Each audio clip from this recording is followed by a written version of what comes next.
Hello guys, कैसे हैं आप। माय नेम इज सी विवेक धर्मशी और आज हम एक वीडियो लेकर आए हैं। और ये जो वीडियो है ये आपका 12th सीबीएसई इकोनॉमिक्स सब्जेक्ट पर है। यस, 12th सीबीएसई में जो आपका एक चैप्टर है इकोनॉमिक्स में, government budget. Yes, government budget, उस पर हम ये वीडियो बना रहे हैं। मैं आपको ये चीज बता दूं कि ये जो वीडियो है ये पार्ट 2 है। हमने पार्ट 1 पहले ही बना लिया है, तो अगर आपने पहले पार्ट 1 नहीं देखा है तो आई विल स्ट्रांगली रिकमेंड कि आप पहले पार्ट 1 देख लें, बिकॉज एवरीथिंग इज इंटरलिंक्ड। अगर आप पहले पार्ट 1 देख लेंगे तो पार्ट 2 के सारे कॉन्सेप्ट्स आपको बहुत अच्छी तरह से, बहुत क्लियरली समझ में आएंगे। Sure about this? तो चलिए, without wasting much of the time, let us start with 12 CBSE economics subject government budget chapter part 2। Now if you remember, part 1 में हमने कैपिटल रिसीट्स और रेवेन्यू रिसीट्स ये पूरी खत्म कर लिया था, पूरा अच्छी तरह से समझ लिया था। अब इस वीडियो में हम आगे बढ़ते हैं with budget expenditure. Now what is a budget expenditure? So budget expenditure is the estimated expenditure, but किसका? Of the government during the year. So जैसे रिसिप्ट्स होता है जो हमने पार्ट 1 में देखा, ठीक उसी तरह से गवर्नमेंट के एक्सपेंडिचर भी होते हैं। गवर्नमेंट को खर्चा भी करना पड़ता है। अब वो कहां खर्चा करेंगे? तो there are 2 types of expenditure, revenue and capital. In that there is one more way of classifying expenditure, that is planned and non-planned. हालांकि now this is done away with, this is now not shown or rather followed in your budget, but still हमारे academics perspective से हमारे जो books है उसमें है, हमारे curriculum में है, इसलिए मैं आपको इस particular video में ये भी समझा दूंगा। but आपको समझना है कि अब budget expenditure is only classified into 2, that is revenue and capital expenditure. Now what is revenue expenditure? So revenue expenditure वो खर्चा है which neither creates any asset nor cause any reduction in the liability. अगर आपको याद आ रहा है, part 1 में कुछ इसी तरह से रेवेन्यू रिसिप्ट्स की भी डेफिनेशन थी। सो रेवेन्यू एक्सपेंडिचर का डेफिनेशन क्या है? ऐसा खर्चा जो अगर गवर्नमेंट के लिए असेट क्रिएट कर रहा है तो हम उसे रेवेन्यू एक्सपेंडिचर नहीं बोलेंगे, या अगर ऐसा कोई खर्चा जो रिडक्शन इन लायबिलिटी ला रहा है तो हम उसे रेवेन्यू एक्सपेंडिचर नहीं कहेंगे। Is this clear? इसका मतलब इसमें 2 इंपॉर्टेंट फीचर्स क्या है? First, it should not create an asset. Second, it should not decrease the liability. अगर ये दोनों कंडीशंस को कंप्लाई होता है या दोनों के अंदर नहीं गिरता, तब ही हम उसको बोल सकते हैं कि ये रेवेन्यू एक्सपेंडिचर है। Sure about this? जैसे गवर्नमेंट, यहां पर एग्जांपल देख लेंगे, जैसे government old age pensions, salaries या स्कॉलरशिप पे खर्चा करती है। गवर्नमेंट एम्प्लॉयज को सैलरी देती है, उनके रिटायर्ड एम्प्लॉयज को पेंशन देती है, वेरियस स्कॉलरशिप्स देती है। अब ये जब गवर्नमेंट खर्चा करती है तो क्या ये गवर्नमेंट के लिए कोई असेट क्रिएट कर रहा है क्या? नहीं। इसका मतलब ये क्या है? Revenue expenditure. अगर आप सेकेंड पर्सपेक्टिव से देखें, बहुत बार सेंट्रल गवर्नमेंट स्टेट गवर्नमेंट को बहुत बार हेल्प करती है, बहुत बार पैसे ट्रांसफर करती है, बहुत बार जो है एक तरह के लोन्स देती है, लेकिन क्या इससे गवर्नमेंट का लायबिलिटी डिक्रीज हो रहा है क्या? नहीं। तो again it is treated as a revenue expenditure. तो जैसे पार्ट 1 में हमने देखा था कि रेवेन्यू रिसिप्ट्स मतलब ऐसा नहीं जो असेट और लायबिलिटी को पुश करे, धक्का दे, ठीक उसी तरह से यहां पर एक्सपेंडिचर की भी बात करी गई है कि अगर कोई खर्चा ना असेट को चेंज करता है, ना लायबिलिटी को रिड्यूस करता है, ना असेट को बढ़ाता है, तो ही हम उसे कहेंगे रेवेन्यू एक्सपेंडिचर। क्लियर है? Capital expenditure exactly the opposite. Capital expenditure वो खर्चा है जो आइदर आपके असेट्स क्रिएट करेगा या आपकी लायबिलिटी को रिड्यूस करेगा। अगर हम एग्जाम्पल ले लें, जैसे अगर गवर्नमेंट ने खर्चा किया है और उन्होंने कोई कंपनी में इन्वेस्ट किया है, तो जब वो कंपनी में इन्वेस्ट करेंगे obviously there will be a cash outflow. लेकिन ये जब खर्चा किया तो क्या गवर्नमेंट के लिए असेट क्रिएट हुआ? हाँ, तो फिर इसको बोलेंगे कैपिटल एक्सपेंडिचर। या बहुत बार ऐसा होता है कि गवर्नमेंट ने जो पहले से लोन्स ले रखे हैं, गवर्नमेंट उसे पे करती है। अब यहां पर फिर से कैश आउटफ्लो है, लेकिन मुझे बताइए क्या इस कैश आउटफ्लो से गवर्नमेंट की लाइबिलिटी कम हो रही है? हाँ, बिकॉज गवर्नमेंट अपना लोन चुका रही है। तो again it is a capital expenditure. Clear है? आई होप आपको अब एकदम क्लियर हो गया कि what is revenue expenditure, what is capital expenditure. Now we will understand the important items which are covered in the capital expenditure part of government budget. So there are 4 parts. The first, the expenditure done on land and building. The second is machinery and equipment. Third, if you have invested in some shares in some companies. And fourth, the loans that are given by the central government to various state governments or state corporations. So these are 4 major items under which capital expenditure is classified. Clear hai? Now, one more way in which you can classify your expenditure is plan and non-plan expenditure. Now, plan expenditure मतलब जो पहले से ही budget में कोई specified plan या programmes के तहत announce था, इसके लिए स्पेसिफिक प्रोविजन बनाया गया था, इसे हम कहेंगे प्लान एक्सपेंडिचर। अब ये प्लान एक्सपेंडिचर रेवेन्यू भी हो सकता है और कैपिटल भी हो सकता है। जैसे एक एग्जांपल ले लेंगे यहां पर, जो आपको शायद वीडियो में थोड़ा सा कट हो गया होगा, लास्ट में दिख रहा होगा। बहुत बार होता है कि भाई कोई गवर्नमेंट को रोड्स बनाना है, ब्रिजेस बनाने हैं, स्कूल्स बनाने हैं, हॉस्पिटल्स बनाने हैं, और उसके लिए उन्होंने खास अपने बजट में एक सेपरेट प्रोविजन कर रखा है। उन्होंने वो स्कीम्स में अनाउंस करा था, प्रोग्राम्स में अनाउंस किया था, प्लान में अनाउंस किया था। तो ऐसे खर्चों को हम बोलेंगे प्लान एक्सपेंडिचर। लेकिन what is a non plan expenditure? Non plan expenditure का मतलब है ऐसी चीजें जो पहले कभी कोई प्लान प्रोग्राम में तो नहीं अनाउंस किया गया था, नहीं बताया गया था, लेकिन फिर भी गवर्नमेंट ने खर्चा कर दिया। जैसे यहां पर एग्जांपल आप देख सकते हैं, बहुत बार डिफेंस पे कभी अर्जेंसी में खर्चा करना पड़ा हो, या स्पेसिफिकली कोई सब्सिडी अनाउंस करनी पड़ी हो, या law and order situation change होने पर गवर्नमेंट को कुछ अचानक से खर्चे करने हो, तो ऐसी चीजों को हम कहेंगे नॉन प्लान एक्सपेंडिचर। क्लियर है? So within 10 minutes, I have explained you what is revenue expenditure and what is capital expenditure. And the 2 points difference which classifies an expenditure between revenue and capital is that it should not reduce the liability and should not increase the asset. If it does either of them, it is a capital expenditure. और अगर ना वो liability आपकी कम करता है, ना वो आपके asset को बढ़ाता है, तो it is a revenue expenditure. Sure about this? तो यहां पर मेरा एक्सपेंडिचर और रिसिप्ट वाला पार्ट एकदम अच्छी तरह से खत्म होता है। अब हम पार्ट 1 में जो हमने सीखा और पार्ट 2 में अभी जो हमने 10 मिनट में सीखा, हम सारी चीज का एक बार एक रिवीजन कर लेंगे। क्लियर? तो चलिए, मैंने 3 डिस्टिंग्विश बनाया है, आप एकदम आराम से झटपट देखेंगे क्या डिफरेंसेस है उसमें, जिससे आपका पार्ट 1 का भी रिवीजन हो जाएगा और पार्ट 2 में जो अभी हमने रिसेंट में किया वो भी हम लोग कवर कर लेंगे। Sure about this? चलिए, now revenue budget and capital budget. So revenue budget में रेवेन्यू रिसिप्ट्स और रेवेन्यू एक्सपेंडिचर ही कंसिडर किया जाता है। कैपिटल बजट में capital receipts and capital expenditure cover किया जाता है। रेवेन्यू बजट आपके असेट लायबिलिटी स्टेटस को चेंज नहीं करता, कैपिटल बजट आपके असेट लायबिलिटी स्टेटस को इंपैक्ट देगा। Revenue budget is focusing only on the welfare of people, it does not focus on the overall GDP growth, whereas capital budget focuses on the macro part, on the GDP growth part, because capital budget is all about spending on infrastructure, creating a lot of investments. Revenue budget mein, if there's a high revenue receipts, which will lead to low capital receipts in the capital budget, so it is a sign of a growing economy. Common sense, because आपको मालूम है कि capital budget का capital receipts का मतलब है borrowing और revenue receipts का मतलब है गवर्नमेंट की income.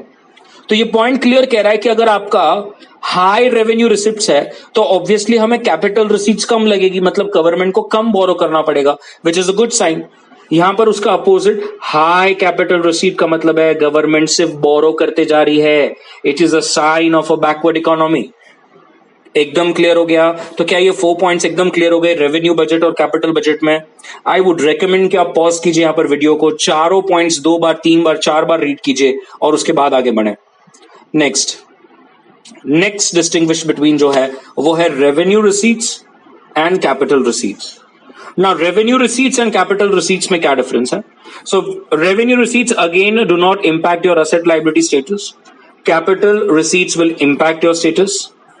Revenue receipts will not leave any burden on the future generation. कौन से burden की बात कर रहे हैं ये? Repayment of loans की. And हमें पता है high revenue receipts is obviously a sign of a good health of the economy. Whereas capital receipts often leave burden on the future generations because आज की generation आज के डेफिसिट का मतलब एक्सपेंडिचर जब रिसिप्ट से बढ़ जाता है तो हम जो आज की जनरेशन बोरो कर रही है ऑब्वियसली ये बोरिंग्स को कभी ना कभी तो रीपे करना पड़ेगा और फ्यूचर में आने वाले बजट्स में हमें ये रीपेमेंट की प्रोविजन करनी पड़ेगी which will obviously lead to lesser amount of resources for GDP perspective से। अगर हमें फ्यूचर में बहुत सारा प्रोविजन लोन जो पहले लेके रखा है उसको ही रीपे करने के लिए लगेगा तो there will be very little amount that we can spend on infrastructure in future. So यहाँ पे clearly बोला गया है borrowings leave the burden on the future generations for the repayment of loan. A high capital receipts obviously give a sign that your economy is in mess. Clear है? एकदम perfect. अगर हम third point देखें revenue expenditure और capital expenditure, इसमें क्या difference है? तो बहुत simple, revenue expenditure again does not impact your asset liability status, capital expenditure will impact it. Revenue expenditure again will focus on the welfare of people. A high revenue expenditure points to poverty of the people because obviously high revenue expenditure का मतलब है government को हर तरफ एक तो population की मदद करनी पड़ रही है बाय गिविंग सम पेंशंस और सब्सिडीज और स्कीम्स, मतलब हर चीज हर जगह पर फुकट में देनी पड़ रही है। Capital expenditure focuses on the GDP growth because obviously it is focusing only on your infrastructure.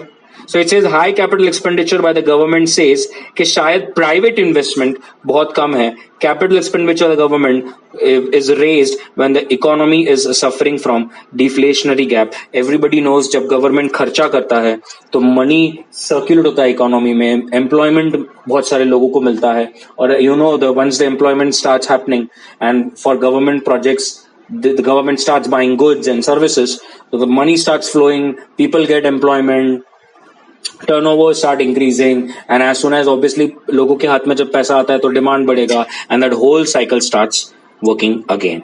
Sure about this everybody? तो यहाँ पर हमने सारे डिस्टिंग्विश पॉइंट्स किए। अब हम एक नए टॉपिक की तरफ चलेंगे, डेफिसिट, वेरी इंपॉर्टेंट टॉपिक। ये हमारे गवर्नमेंट बजट का सबसे इंपॉर्टेंट टॉपिक है और ये लास्ट पार्ट रहता है।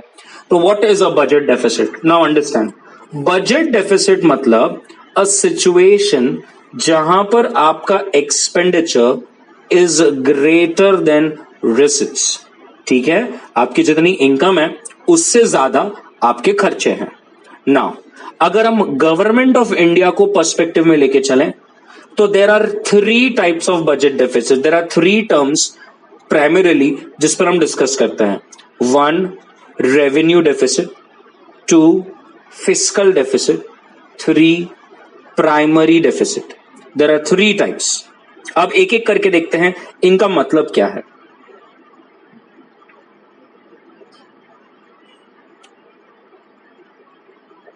सो रेवेन्यू रिसिप्ट का मतलब है revenue expenditure and revenue receipt.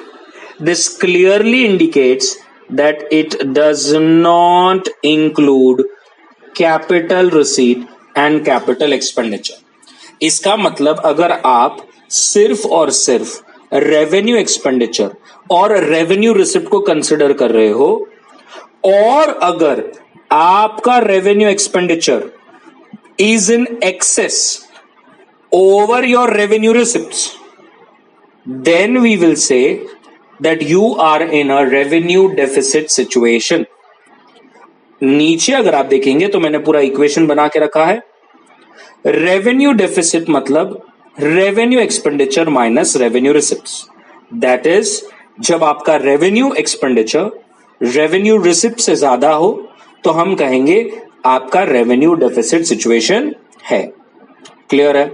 अब इसके इम्प्लीकेशंस क्या क्या हैं?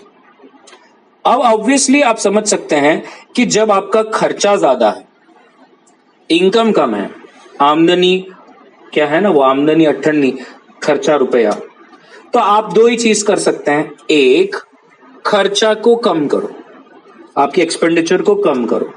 दो, आपको ये जो आपने एक्सेस खर्चा किया है इसको फंड करने के लिए लोन लेना पड़ेगा।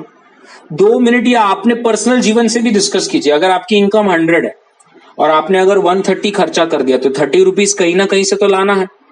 अब आप एक काम कर सकते हो कि फ्यूचर में आप अपना खर्चा कम कर दीजिए, या तो फिर आप ये 30 रुपीज कहीं से बोरो कर लीजिए, बिकॉज पैसे तो लगने वाले हैं। तो गवर्नमेंट भी ठीक वैसा ही क्या करता है, एक, वो अपना खर्चा कम करेगा। लेकिन आप समझ सकते हैं गवर्नमेंट ने अगर एक्सपेंडिचर में कट्स किए तो ऑब्वियसली इसका डायरेक्ट असर on the welfare of people रहेगा। सेकेंड, वो पैसे रेस कर सकता है पब्लिक से, आरबीआई से या अदर कंट्रीज से।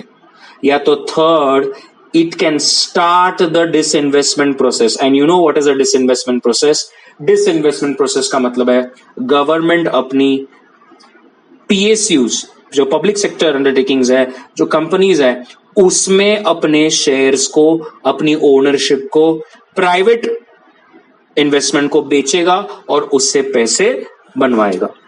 This obviously will result into the reduction in asset. Clear है? तो ये सिंपल है कि भाई आप एक अपने असेट्स बेचो और वहां से पैसे लाओ। सेकेंड, बोरो करो। थर्ड, खर्चा कम करो। अब ये 3 ऑप्शंस हैं आपके पास जिससे आप अपने रेवेन्यू डेफिसिट को कम कर सकते हैं। क्लियर है? What is a fiscal deficit? बिल्कुल बड़े ध्यान से देखना। आप फिस्कल डेफिसिट का मतलब क्या? फिस्कल डेफिसिट का मतलब है टोटल एक्सपेंडिचर। अब जब मैं बोल रहा हूं कि टोटल एक्सपेंडिचर, इसका मतलब आप देख सकते हैं रेवेन्यू और कैपिटल दोनों ही हम कंसिडर कर रहे हैं। 1 मिनट सर, इसके पहले आपने रेवेन्यू डेफिसिट लिया था, वहां पर तो हम सिर्फ रेवेन्यू एक्सपेंडिचर और रेवेन्यू रिसिप्ट ले रहे थे, राइट?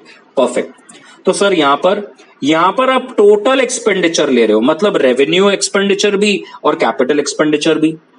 और यहां पर आप ले रहे हो टोटल रिसीट। सर मतलब क्या?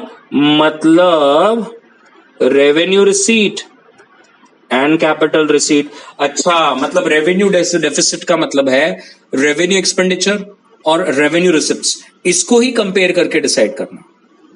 और फिस्कल डेफिसिट का मतलब क्या है? फिस्कल डेफिसिट का मतलब है रेवेन्यू प्लस कैपिटल एक्सपेंडिचर दोनों ही कंसिडर करना और रेवेन्यू एंड कैपिटल रिसिप्ट्स दोनों ही कंसिडर करना। लेकिन इसमें इंपॉर्टेंट पॉइंट यह है कि हम हमारे जब कैपिटल रिसीट्स को कंसिडर करेंगे तो अदर देन बोरोइंग्स किया जाएगा। आपको मालूम है जब आप बोरो करते हो तो it is classified under capital receipts. हम कैपिटल रिसीट्स तो सारे लेंगे लेकिन अदर देन बोरोइंग्स, ये पॉइंट बहुत ज्यादा इंपॉर्टेंट है, आपको चाहिए तो मैं यहां पर स्टार मार्क्स दे दूं जिससे आपकी नजर में ये क्लियर आए। Please make a note of this, other than borrowings. इसका मतलब जब मैं रिसिप्ट्स की बात करूंगा तो मैं रेवेन्यू रिसिप्ट्स तो सारे लूंगा लेकिन कैपिटल रिसिप्ट्स में भी हम सारे रिसिप्ट्स लेंगे अदर देन बोरोइंग्स। अगर आपने बोरो किया है तो वो हम नहीं करेंगे। इस हिसाब से जब हम कैलकुलेट करेंगे तो हमें जो आएगा वो होगा फिस्कल डेफिसिट। क्या ये क्लियर है? Sure about this? Now if you see in some basic terms, यहां पर मैंने क्लियरली लिखा हुआ है fiscal deficit is equals to budget expenditure minus budget receipts but other than borrowings, and when obviously your budget expenditure is greater than budget receipts other than borrowings, it will lead to fiscal deficit.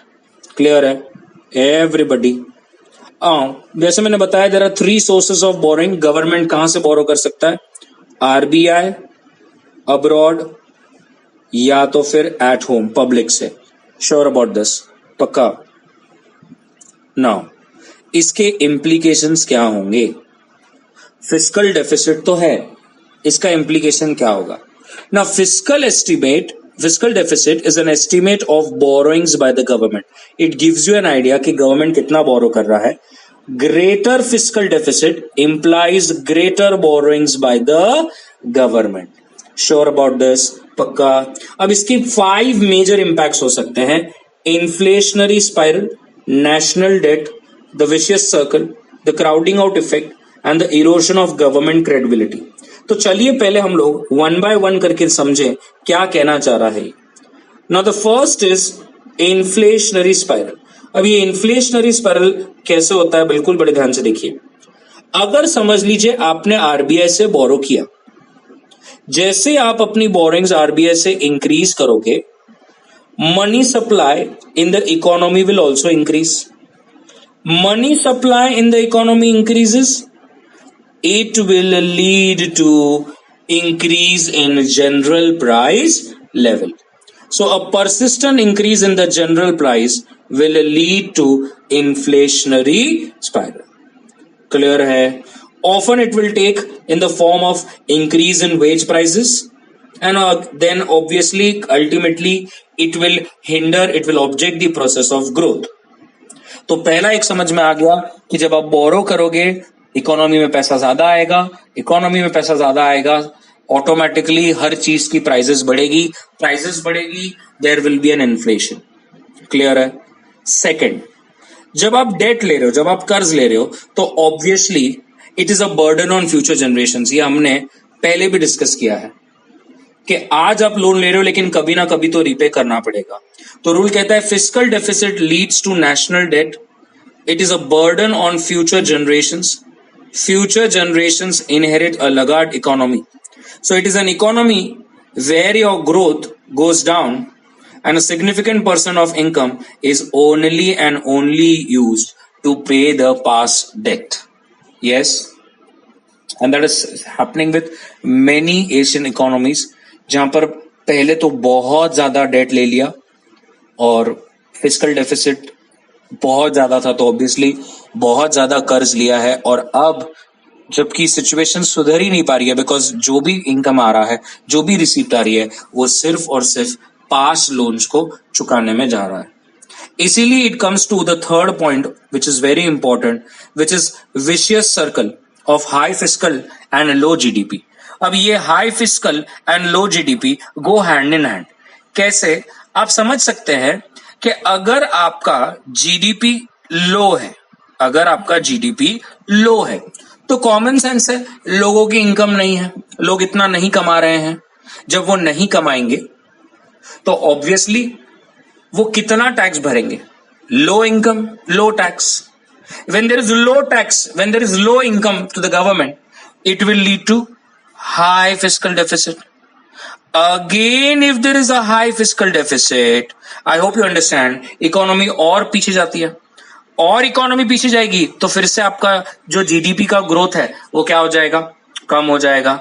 Again GDP का growth कम हो जाएगा तो फिर से लोगों की income और कम होगी, और इनकम कम होगी, और कम टैक्सेस पे करेंगे, और फिर से गवर्नमेंट की जो रिसिप्ट्स है वो कम हो जाएगी, तो फिर से हाई फिस्कल डेफिसिट होगा. आप देख सकते हैं ये सर्कुलर है, इसीलिए इसको हमेशा बोलते हैं vicious circle of high deficit low GDP. क्योंकि जितना ज्यादा डेफिसिट होगा उतना ज्यादा बोरो करना पड़ेगा, जितना ज्यादा बोरो करोगे उतना ज्यादा इश्यूज आएगा, जितने ज्यादा इश्यूज आएंगे लोग उतना ज्यादा नहीं कमा पाएंगे, उतना अच्छा बिजनेस नहीं कर पाएंगे, जितना अच्छा बिजनेस नहीं कर पाएंगे उतना कम टैक्स देंगे, उतना कम गवर्नमेंट को इनकम होगा, और जितना अगेन इनकम कम होगा आपका फिस्कल डेफिसिट बढ़ता ही जाएगा. क्लियर है? Sure about this? तो यहां पर मैंने वो सारी चीजें एक बार आपको फिर से समझाई है, अगर आप देखना चाहें तो. So it says a high fiscal deficit will lead to low GDP because मैंने यहाँ पे explain किया है, government investment expenditure on infrastructure expansion will reduce. Again, if you reduce the spending on infrastructure, it will result into low investment and again low GDP. Again, when fiscal deficit is high, this will erode the disposable income of people and again your aggregate demand will ultimately affect your GDP growth.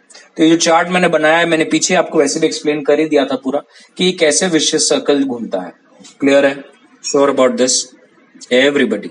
Now on the other hand low GDP will lead to high fiscal deficit, because आपको मालूम है if there is a GDP decline हो रहा है तो obviously लोगों का business कम होगा तो गवर्नमेंट को टैक्स रिसीट्स जो है वो कम मिलेगा, एंड अगेन जब टैक्स रिसीट्स कम होगा प्लस सब गरीब हो रहे हैं तो गवर्नमेंट को खर्चा भी अपना बढ़ाना पड़ेगा on food subsidy, on various welfare programmes for obviously below poverty line population. So खर्चा तो बढ़ते ही जा रहा है, इनकम कुछ आ नहीं रहा, fiscal deficit will again rise.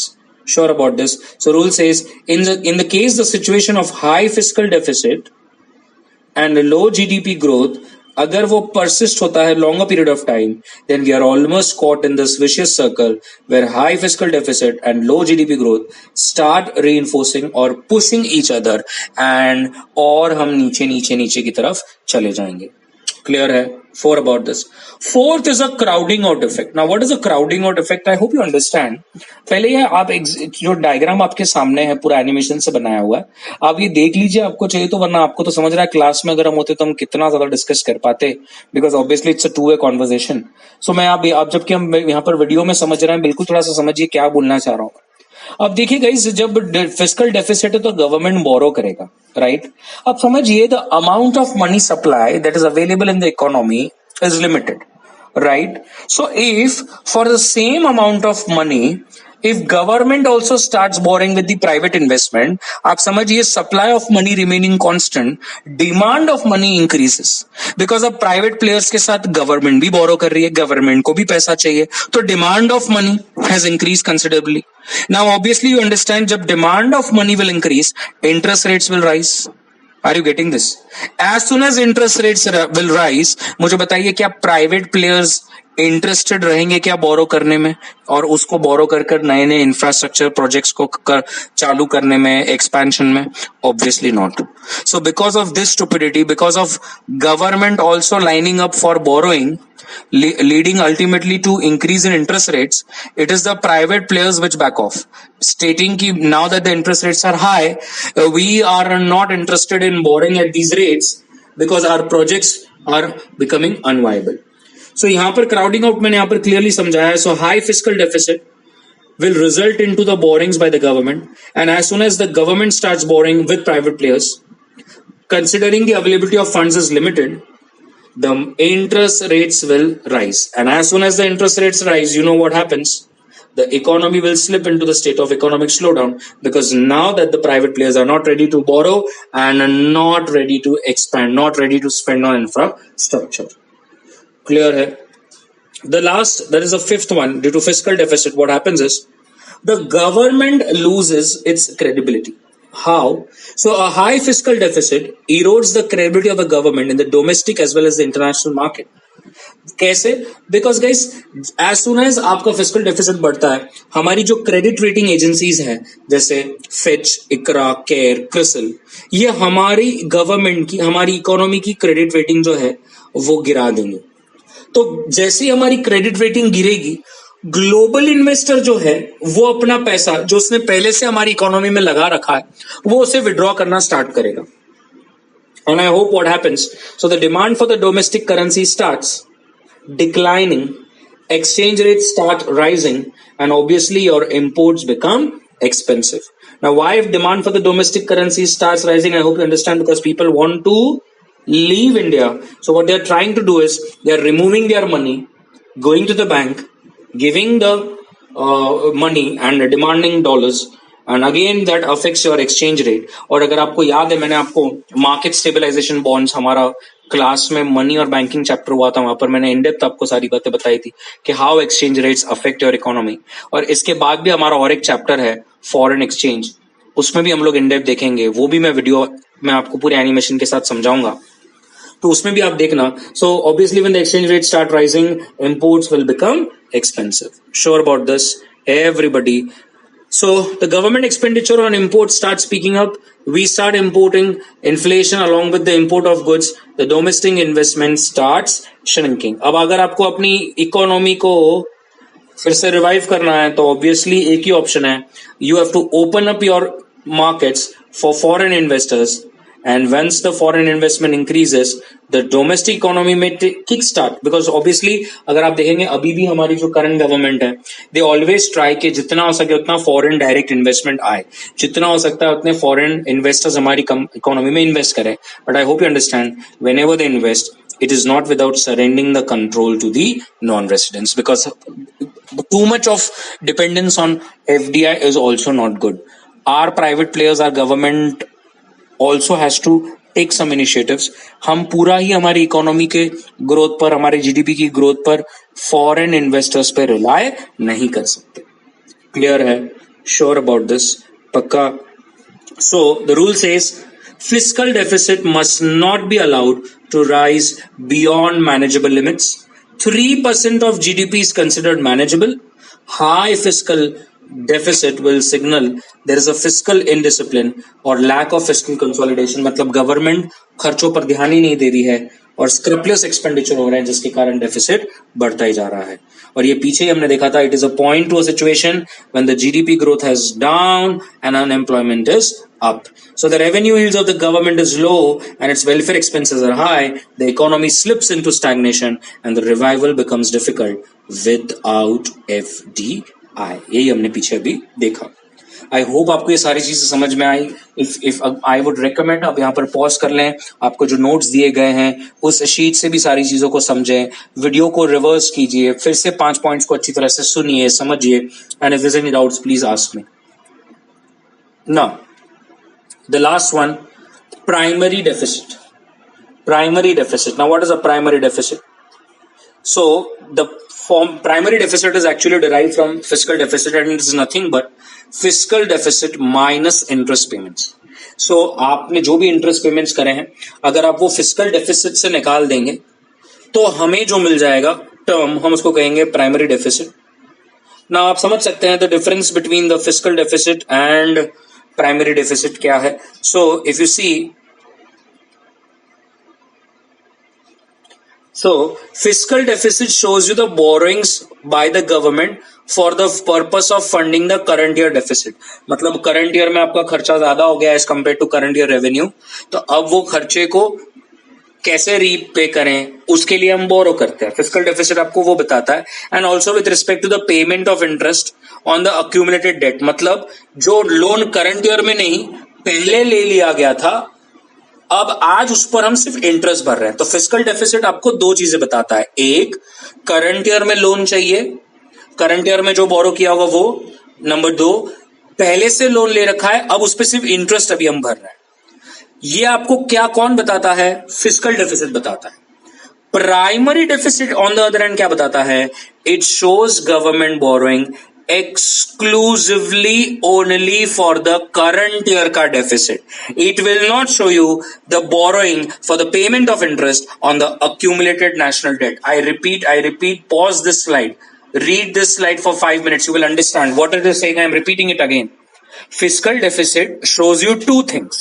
One, you are borrowing for meeting the current year expenditure, because ये particular year में current year expenditure आपका receipt से ज्यादा है, तो वो जो difference है उसको mitigate करने के लिए, वो cash outflow को पूरा करने के लिए आप जो current year में borrow करते हैं वो, और second जो पहले ही borrow कर लिया उस पर भी तो interest pay करना है वो. ये दोनों ही चीजें आपको फिस्कल डेफिसिट बताता है. लेकिन जब मैं फिस्कल डेफिसिट से इंटरेस्ट पेमेंट्स निकाल दूं तो अब कॉमन सेंस प्राइमरी डेफिसिट मुझे क्या बताएगा? सिर्फ और सिर्फ वो बोरोइंग्स जो मैंने करंट ईयर के डेफिसिट को पूरा करने के लिए किया था. मुझे प्राइमरी डेफिसिट मैंने कितना बोरो किया to pay interest on the accumulated debt नहीं बताएगा. So I hope you understood the difference between fiscal deficit and primary deficit. Now what are the implications? Obviously they are the same. So यहाँ पर rule क्या कहता है? So implication of primary deficit are similar to those of fiscal deficit. The only difference is that the primary deficit, यही मैंने बताया अभी पीछे, does not carry the load of interest on account of past loans. Again, when it's deficit, we understand that the expenditure is more than your revenue. Sure about this, everybody? To summarize, let us take all three deficits into one slide. So revenue deficit, fiscal deficit, and primary deficit. Let us understand one by one. What is revenue deficit ka formula? It is revenue expenditure minus revenue receipts, right? What is fiscal deficit ka formula? It is budget expenditure. Budget expenditure मतलब revenue plus capital minus budget receipts. मतलब क्या? Again, revenue plus capital. But what is important in this? Other than borrowings. And what is primary deficit? It is fiscal deficit minus interest payments. Clear है? Sure about this? पक्का? Revenue deficit क्या होता है? It reflects the need for borrowing to manage your expenditure. Fiscal deficit क्या बताता है? दो चीजें. The extent of borrowings by which the government, when the interest payment is also accounted, and primary deficit will only show the borrowing with respect to current year. It will not show with respect to the interest payment. High revenue deficit का मतलब क्या है कि आपको जो income है वो कम है और सब्सिडी और खर्चे ज्यादा है. ये आपका देश को, आपकी इकोनॉमी को पॉवर्टी की तरफ धकेल रहा है. फिस्कल डेफिसिट का मतलब ये क्लियरली है कि it is a big hurdle in the process of GDP growth. हमने पीछे अभी देखा, और अगर एक बार ये शुरू हो गया तो it's a vicious circle. And primary deficit means only the need for borrowing when the interest payments for the past loans are ignored. मतलब it focuses on कि current year के डेफिसिट के लिए कितना बोरो किया, करंट ईयर के deficit के लिए कितना बोरो किया, जो एक क्लियरली बताएगा कि is there a fiscal discipline on the part of the government that is currently in power in the particular country और नो. Sure about this? पक्का? I hope you like this video जिसमें हमने expenditure किया, part 1 के कुछ revision किया और ये 3 टाइप्स ऑफ डेफिसिट को समझा, which are obviously in front of you: revenue deficit, fiscal deficit and primary deficit. Sure about this? I hope you like this video. अगर आपको अच्छा लगा तो please subscribe and share it with your friends as well. If you have any doubts, please ask and I will be more than happy to help you. Thank you very much, guys.